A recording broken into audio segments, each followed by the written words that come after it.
तर दरवर्षीप्रमाणे यावर्षी सुद्धा ठिकठिकाणी आंतरराष्ट्रीय योग दिनानिमित्त कार्यक्रमांचं आयोजन करण्यात आलेलं आहे। कुठकुठे हे आयोजन करण्यात आलेलं आहे आणि कोण कोण सहभागी झालेले आहे याची दृश्य पाहूयात।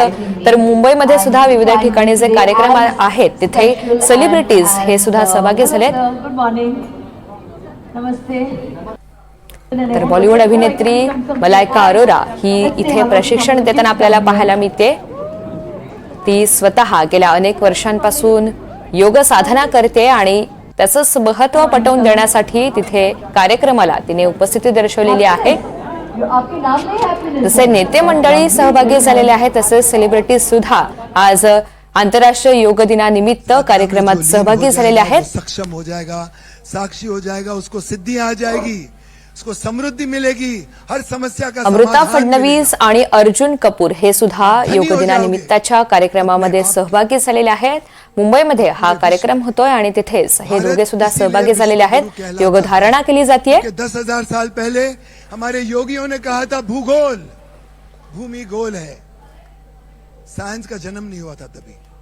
हमारे योगियों ने कहा था जगत जग जिसकी गति है, मगर स्थिरता में जो गति। तर मुंबईतल्या दोन ठिकाणचे ही दृश्य आहेत। एकीकडे मलाइका अरोरा आणि दुसरीकडे अमृता फडणवीस या सुद्धा सहभागी झालेल्या आहेत। त्या कार्यक्रमात बॉलिवूड अभिनेता अर्जुन कपूर हा सहभागी झालाय। अनेक विद्यार्थी आहेत, महिला यांचा विशेषतः सहभाग पाहायला मिळतोय।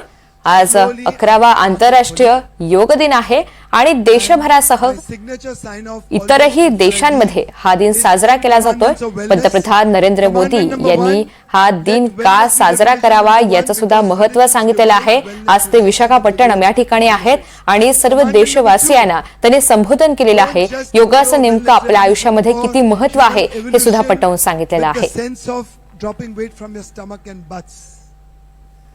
To evolve is wellness, not to shape up. Bollywood अभिनेत्री नुसरत भरूचा ही सुद्धा आपल्याला या कार्यक्रमात सहभागी झाल्याचं पाहायला मिळतंय। खरं तर सेलिब्रिटीज हे फिटनेससाठी कायमच कॉन्शियस असतात आणि त्यामुळे योग धारणा ही त्यांच्याकडून आवर्जून केली जाते। त्यामुळे सामान्यांना सुद्धा त्याचं महत्त्व पटवून देण्यासाठी हे सेलिब्रिटीज सहभागी होत असतात। Commandment number 6. Sleep every night with a wish to heal yourself and wake up every morning with a promise to heal the world, and then we can get energized, maximized, optimized, naturalized, internalized, eternalized, illuminized, humanized, revitalized with Arjun ji ki chhal, which is good for the heart. Everybody gets mesmerized by Gaganani ji, everybody gets hypnotized with the visionary Amrita ji.